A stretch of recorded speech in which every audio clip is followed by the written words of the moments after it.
आदाब नाज़रीन, आप देख रहे हैं गुलिस्तान न्यूज़। रात के 8 बज चुके हैं। उर्दू खबरनामा लेकर मैं आपका मेज़बान गौहर कुची आपके खिदमत में हाजिर। तफसीलात से पहले नजर डालते हैं सुर्खियों पर।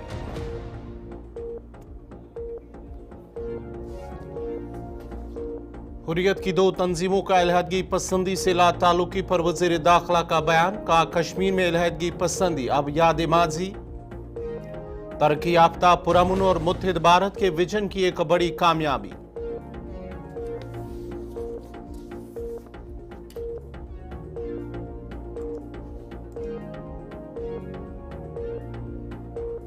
जम्मू कश्मीर बजट इजलास का पहला मरहला मुकम्मल। हिज़्ब इख्तिलाफ ने मुलाज़मीन के मामले पर किया हंगामा। GST में तरमीम की बिल ऐवान में मंजूर।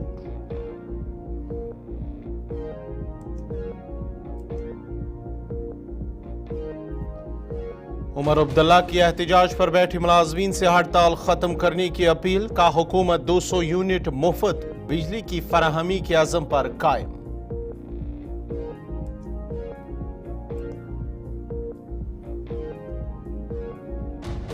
सान्याल हीरानगर में मिलिटेंट मुखालिफ कार्रवाई तीसरे रोज भी रही जारी। पैरा कमांडोज एनर्जी की खुदमत हासिल। ड्रोन और हेलीकॉप्टर का भी हुआ इस्तेमाल।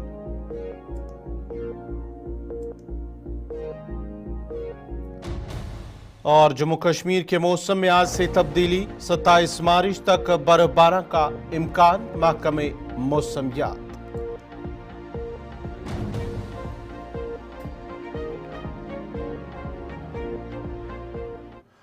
और पेश खबरों की तफसील। मरकजी वज़ीर दाखिला अमित शाह ने कहा कि वादी कश्मीर में अलहदगी पसंदी पुरानी कहानी है। समाजी राबता साइट एक्स पर एक पोस्ट करते हुए उन्होंने लिखा कि मोदी हुकूमत की मुत्तहिद करने वाली पॉलिसियों ने जम्मू कश्मीर से अलहदगी पसंदी का खात्मा कर दिया है।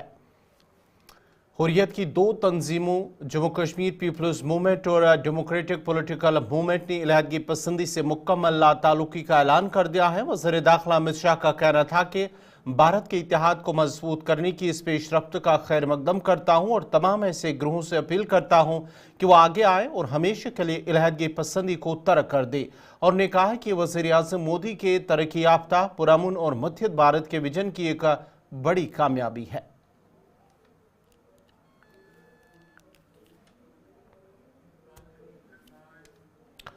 कठुआ के सन्याल हीरानगर इलाके में मौजूद मिलिटेंटों के खिलाफ एनएसजी और पैरा कमांडोज की खिदमत हासिल करते हुए आज ऑपरेशन तीसरे रोज भी जारी रहा। फोर्सेज ने एक वसी जंगली और रिहायशी इलाके को मुहासरे में लेकर लोगों की आमदरफ्त मुकम्मल बंद कर दी। तब आज सुबह जैसे सिक्योरिटी फोर्सेज घेरे में लिए गए इलाके के अंदर गहराई तक पहुंचे तो फायरिंग की आवाजें सुनाई दी गई है। ताम हुकाम का कहना है कि अफवाही फायरिंग थी जो फौजियों ने मुश्तबा नक्लो हरकत देखने के बाद की थी। फौजी हेलीकॉप्टर इलाके के ऊपर परवाज करता भी नजर आया, जबकि फौज कमांडोज भारी हथियारों से लैस दस्ते सेनेफा डॉग्स ड्रोन मिलिटेंटों को तलाश करने के लिए ऑपरेशन जारी रखे हुए हैं जो मुबैना तौर पर इलाके में मौसूर हैं। दिफाई ज़राए के मुताबिक हीरानगर के सन्याल गांव में मौजूद मिलिटेंटों को हलाक करने के लिए तमाम तर वसाइल बरोए कार लाए जा रहे हैं। उन्होंने कहा है कि खोजी कुत्तों और ड्रोन कैमरों की मदद से जंगली इलाके को खंगाला जा रहा है ताकि मिलिटेंटों को जल्द अज जल्द अंजाम तक पहुंचा जा सके।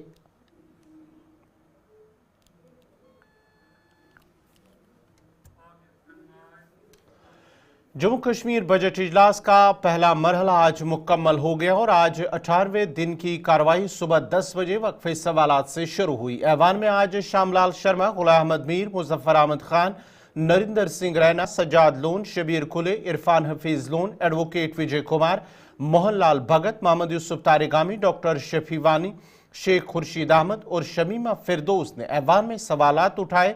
बिजली के मामले पर दीगर मेंबरान ने भी ज़िमनी सवाल पूछे हैं। डॉक्टर नरिंदर सिंह, सज्जाद लोन, शबीर कुले के मुश्तरका सवाल के जवाब में वज़ीर आला ने कहा है कि 200 यूनिट मुफ्त बिजली फराहम करने का सिलसिला शुरू हो गया है। ताम सभी AAY हाउस होल्डरों को जो प्रधानमंत्री सूर्यागर स्कीम के साथ जुड़े हुए हैं उन्हें पहले मुफ्त बिजली दी जाएगी और AAY के बाद मुफ्त बिजली का दायरा बढ़ा दिया जाएगा और स्कीम से चलने से हर एक को फायदा होगा। उमर अब्दुल्ला ने कहा कि बिजली बिलों की शिकायत को संजीदगी के साथ लिया गया है और जहां जहां शिकायत मिली उन्हें हल करने की कोशिश की जा रही है। ताहम बिजली बिलों की शरहों में कमी मुमकिन नहीं है।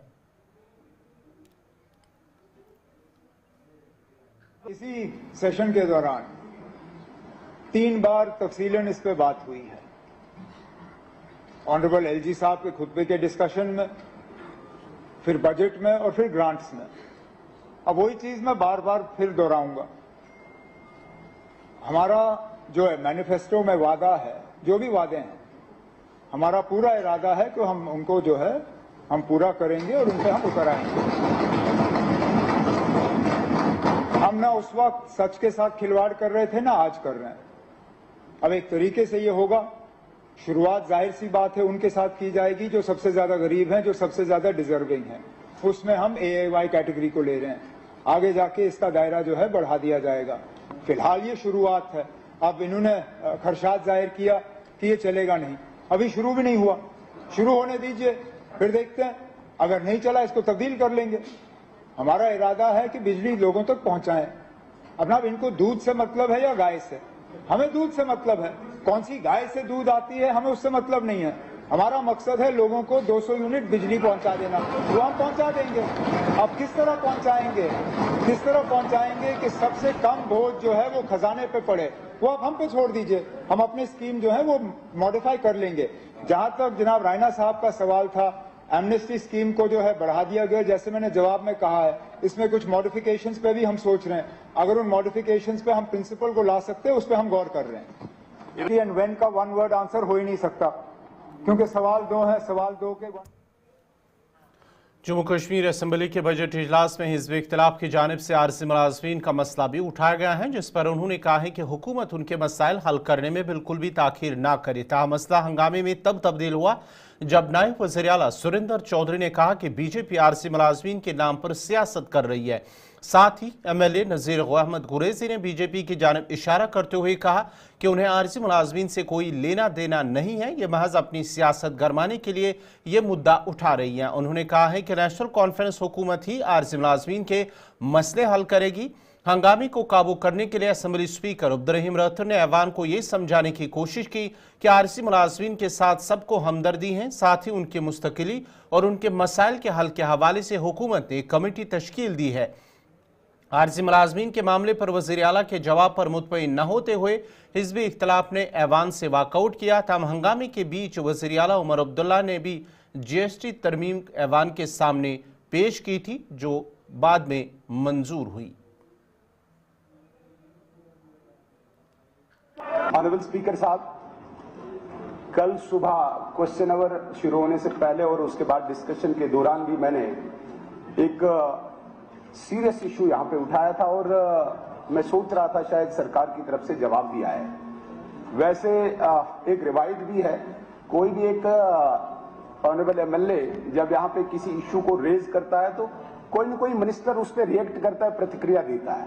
लेकिन बड़ी बदकिस्मती है, कल 2 बार हमने इस इशू को उठाया कि डेली वेजर्स हड़ताल पे हैं, आंदोलन कर रहे हैं, लोगों को इस वक्त पानी की किल्लत है, पूरे जम्मू कश्मीर में हाहाकार मची हुई है। सरकार की कल से कोई अभी तक प्रतिक्रिया नहीं आई। मैंने एक भी गुजारिश की थी कि सरकार उनसे बात करे, कोई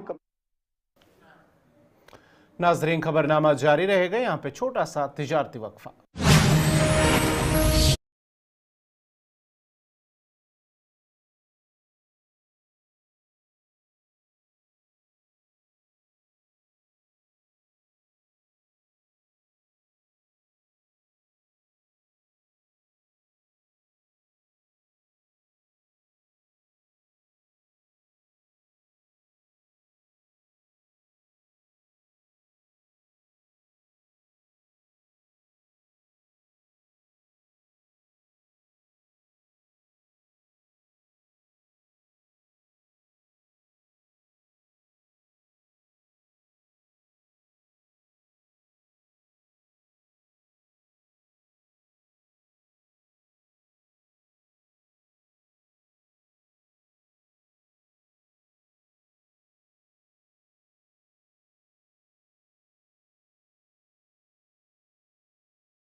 ब्रेक के बाद आपका दोबारा खैर मकदम है। असेंबली में हंगामे के बाद वज़ीर आला उमर अब्दुल्ला ने हड़ताल पर बैठे डेलीवेजरों से काम पर जाने की अपील करते हुए कहा है कि हुकूमत ने पहले ही डेलीवेजरों के मुस्तकिली के लिए एक कमेटी तश्कील दी है और वह कमेटी अपनी रिपोर्ट में जो सिफारिशात पेश करेगी उस पर हुकूमत काम करेगी। जम्मू कश्मीर के वज़ीर आला की हैसियत से उन तमाम डेलीवेजरों से गुजारिश करता हूं कि हमने कमेटी बिठाई है। कमेटी जनाब चीफ सेक्रेटरी साहब की निगरानी में, उसमें तमाम सीनियर अफसर हैं। अगर ऑपोजिशन को चीफ सेक्रेटरी साहब और अफसरों पर भरोसा नहीं है तो मैं कुछ नहीं कर सकता हूं इसके बारे में। मुझे तो पूरा एतमाद अपने चीफ सेक्रेटरी और अफसरों पर है कि वो सही काम करेंगे। उन्हें 6 महीने का वक्त दिया हुआ है। मैं इन तमाम डेलीवेजर जो हड़ताल पर बैठे हुए हैं उनसे गुजारिश करता हूं कि मेहरबानी करके हड़ताल तोड़ के उठें। जैसे ही कमेटी का काम शुरू हो जाता है वो चीफ सेक्रेटरी साहब और बाकी अफसरों के साथ मिलकर अपनी डिमांड्स उनके सामने रखें। उनके डिमांड्स पे गौर करके जो कमेटी की रिकमेंडेशन होगी गवर्नमेंट उस पर काम।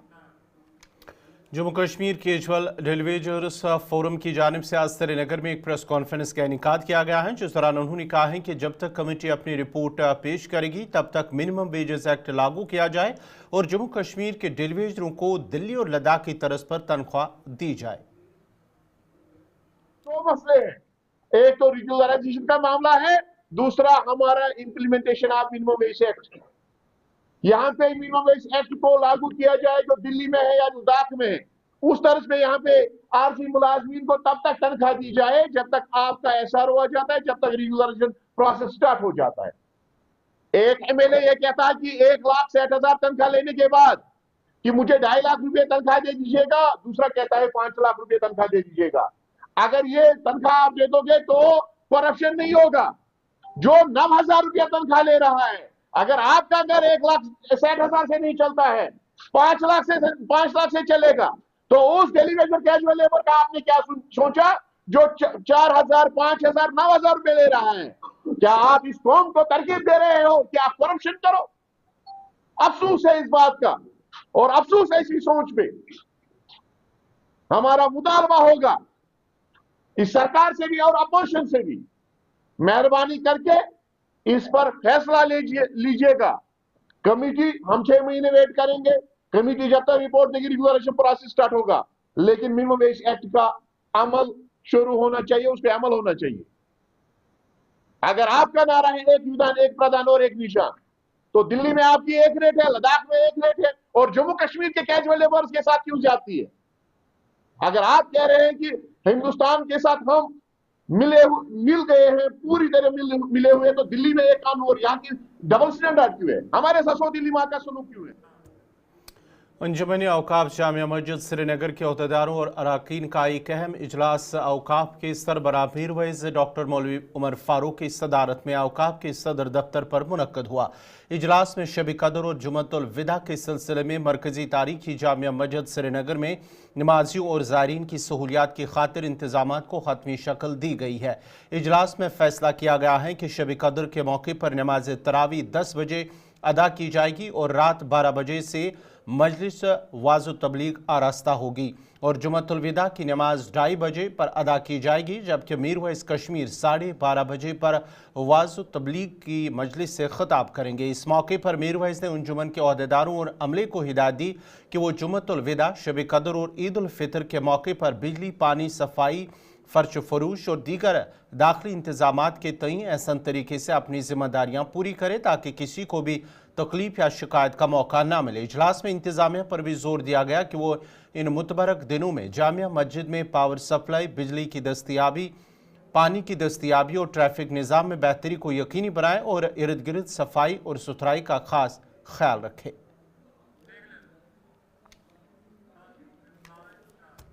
नाजरीन, खबरनामा जारी रहेगा। यहाँ पे एक और छोटा सा तिजारती वक्फा।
ब्रेक के बाद आपका दोबारा खैर मकदम है। ट्रांसपोर्ट कमिश्नर जम्मू विशेषपाल महाजन ने ट्रैफिक मैनेजमेंट के अहदेदारों और ट्रांसपोर्ट एसोसिएशन जिला इंतजामिया conference hall DC office complex Doda में जिला में ट्रांसपोर्ट के मसाइल का जायजा लेने के लिए एक मीटिंग की सदारत की है। मीटिंग में deputy commissioner Doda Harvinder Singh, SSP Doda Sandeep Kumar Mehta, SSP national highway Rohit Bajkotra, SSP traffic कौम इशारा रामन डोडा किश्तवाड़ और दीगर अहम अफसरान ने शिरकत की। बातचीत में बुनियादी तौर पर ट्रैफिक के बहाव को मुनज़्ज़म करने, बाजार के मसरूफ इलाकों में भीड़ को कम करने और शाहराहों और अंदरूनी सड़कों पर गाड़ियों की हमवार नकल हरकत को यकीनी बनाने पर तवज्जो मरकूज की गई है। अलग अलग मुद्दों पे चर्चा हुई। रोड सेफ्टी के मेजर्स, रोड्स को बेहतर कैसे बनाया जाए, गाड़ी चलाने वाले का क्या रोल रहेगा, इन सारी बातों को मुझे उम्मीद है कि जब हम मिलके चर्चा करके आगे कार्य करेंगे तो हमारे एक्सीडेंट्स की वजह से होने वाली डेथ्स दोनों में रिडक्शन होगी। सर, आपने नेशनल काउंसिल जो है, जो ट्रांसपोर्ट डिपार्टमेंट में ही है, उसने एक प्रपोजल बना के भेजा हुआ है जिसमें जो 4000 किलोमीटर रोड स्ट्रेच है हमारा PMGSY रोड्स का, उस पे कहाँ क्रैश बैरियर्स, कहाँ पे आपको improvement of bends, improvement of turns करनी है, उस पे कार्य चल रहा है। जैसे डीसी साहब ने बताया कि इनको 4 करोड़ रुपए क्रैश बैरियर्स के लिए दिया गया PMGSY के लिए। मुझे लगता है ये एक रेगुलर प्रोसेस रहेगा, उससे हमारी रोड सेफ्टी इंप्रूव होगी। सर, 3 डिस्ट्रिक्ट इलेक्ट्रिक जो ई रिक्शा जो है, it can not be outsourced. E rickshaw के लिए आपको लाइसेंस लेना है। ई रिक्शा 5 किलोमीटर के दायरे अपने स्टैंड से बाहर नहीं जा सकता। ई रिक्शा केवल प्लेन एरिया में चल सकता है, नेशनल हाईवेज पे नहीं चल सकता और उन सड़कों पे नहीं चल सकता जहां पे रिस्क फैक्टर या बड़ी गाड़ियां ज्यादा बेहतर तरीके से चल सकती हैं। एक कमेटी ARTO डोडा, ARTO किश्तवाड़ और DSP ट्रैफिक, ये 3 लोग एक हफ्ते में अपनी रिपोर्ट डीसी साहब को देंगे। उस पर चर्चा करके इसके फाइनल जो ऑर्डर्स हैं वो पहले हफ्ते अप्रैल के हम जरूर निकाल देंगे। ऑफिस यहाँ पे हम देख रहे हैं कि प्राइवेट बिल्डिंग में है, तो क्या उसके लिए कोई जगह ढूंढी जाए? बिल्कुल, हमने डीसी साहब से अभी इसी बात पे चर्चा भी करेंगे और कोशिश करेंगे कि जो अवेलेबल या तो कोई वेकेंट बिल्डिंग सरकारी है, अगर वो नहीं तो कोई जगह मिले जिसमें। असिस्टेंट कमिश्नर फूड सेफ्टी हिलाल अहमद ने दीगर एहलकारों के हमरा पुलवामा टाउन में मुख्तलिफ बेकरी यूनिट्स का मुआयना किया है। मुआयने के दौरान यूनिट होल्डर्स पर जोर दिया गया है कि वो हिफ्ज़ान सेहत को बरकरार रखे और सारिफीन को मयारी चीज़ें फराम करने पर तवज्जो मरकूज करे। हुकाम ने क्वालिटी कॉम्प्रोमाइज़ के हवाले से किसी भी शिकायत के इंदराज के लिए सारिफीन के लिए हेल्पलाइन नंबर 104 भी जारी किया है, जबकि मुआयने के दौरान क्वालिटी कॉम्प्रोमाइज़ करने पर कुछ यूनिट होल्डर्स को जुर्माना भी आयद किया गया। देखिए, आपको पता ही है कि जो हमारे बेकर्स हैं वो ईद से पहले ही कुछ दिन ये बेकरी के आइटम्स है वो बनाना स्टार्ट करते हैं। तो कुछ दिनों से हम निकलते हैं मार्केट में, जो ये मैन्युफैक्चरिंग यूनिट्स हैं वहाँ हम पहले सैनिटरी कंडीशन चेक करते हैं और ये देखते हैं कि इंग्रेडिएंट्स जो ये लोग यूज़ करते हैं या फूड एडिटिव जो यूज़ करते हैं वो किस किस्म के करते हैं, क्या वो क्वालिटी इंग्रेडिएंट्स यूज़ करते हैं या कहीं कोई कंप्रोमाइज़ तो नहीं कर रहा है इंग्रेडिएंट्स के साथ। एक तो हम सैनिटेशन चेक करते हैं और उसके साथ साथ जैसे मैंने कहा इंग्रेडिएंट्स चेक करते हैं, एडिटिव्स चेक करते हैं और ये भी देखते हैं कि वहाँ पर जो वर्कर्स इनके हैं क्या वो यूनिफॉर्म में हैं या जो ओवरऑल वहाँ सैनिटरी कंडीशन है वो कैसी है। विमेन डेवलपमेंट कॉरपोरेशन पुलवामा की जानिब से खवातीन को बाइख्तियार बनाने के लिए डिग्री कॉलेज पुलवामा के ऑडिटोरियम में जानकारी प्रोग्राम का इनेकाद किया गया है। प्रोग्राम में मुख्तलिफ सरकारी महकमों के अलावा काफ़ी तादाद में खवातीन ने शिरकत की। इस मौके पर कॉरपोरेशन की जानिब से खवातीन के लिए चलाई जा रही फलाही स्कीमों के हवाले से खवातीन को आगाही फराहम की गई है। जो भी स्कीमें हैं गवर्नमेंट ऑफ इंडिया ने या स्टेट गवर्नमेंट ने जो स्कीमें औरतों की बहबूदी के लिए रखी गई है उसके बारे में इनको थोड़ा बहुत अवेयरनेस देंगे ताकि ये अपना मतलब लाइवलीहुड चला सके, जिससे इनको इनकम जनरेटिंग यूनिट्स लगाएंगे, फिर घर में भी सहूलियत आ जाएगी। पुराने ज़माने में तो पहले खावन कमाता था तो 10 बंदे खाते थे, लेकिन आजकल के ज़माने में जैसे कि आपको पता है कि महंगाई है, 10 बंदे भी कमाएंगे तो फिर भी वारा नहीं है घर में। और बच्चों की एजुकेशन के लिए भी यहाँ स्कीमें हैं जिनके बारे में हम इन लोगों को बता रहे हैं, जिसमें प्रोफेशनल कोर्स आ रहे हैं, MBBS है या कोई और कोर्स है जिसमें वो अपना लाइवलीहुड चला सकते हैं, कि मतलब अपना रोजगार आसानी से कमा सकते हैं। एक्चुअली जो हमारा जो अवेयरनेस प्रोग्राम है, ये लो इनकम एक मेगा अवेयरनेस प्रोग्राम जो हमें डिग्री कॉलेज में अटेंड किया है, ये स्टार्ट किया है करना। तो इसमें हमें बाकी डिपार्टमेंट्स को भी इनवाइट किया है, जिसमें सोशल वेलफेयर है, जिसमें हेल्थ है, मेडिकल एजुकेशन है, बाकी डिपार्टमेंट्स है, कि वुमेंस के लिए जो डिस्ट्रेस वुमेन है उनके लिए स्कीम्स है, या एजुकेशन के लिए एग्जाम्पल मनी, अभी किसी को एजुकेशन के लिए MBBS के लिए कहीं जाना है, उनके लिए फैसिलिटी नहीं, पैसे उनके पास नहीं है, तो हम बहुत से कम मर्ज इंटरेस्ट लोन पे हम एक लोन देते हैं उनको, जो department of women's development corporation की तरफ से उनको मिलता है, कि वो अपना प्रोफेशनल टेक्निकल कोर्स करने के लिए बाहर जा सके। उसमें हम MBBS के लिए 5 ईयर कोर्स के लिए 35 लाख तक देते हैं, और उसमें क्या इंटरेस्ट होता है, interest charge after completion course होता है, 5 साल के लिए कोई इंटरेस्ट चार्ज नहीं, ना रिपेमेंट है आफ्टर कंप्लीशन कोर्स। नाज़रीन, इसी के साथ ही उर्दू खबरनामा इख्तिताम पज़ीर हुआ चाहता है। अपने मेज़बान गौहर कुछी को इजाज़त दीजिए। अल्लाह हाफ़िज़।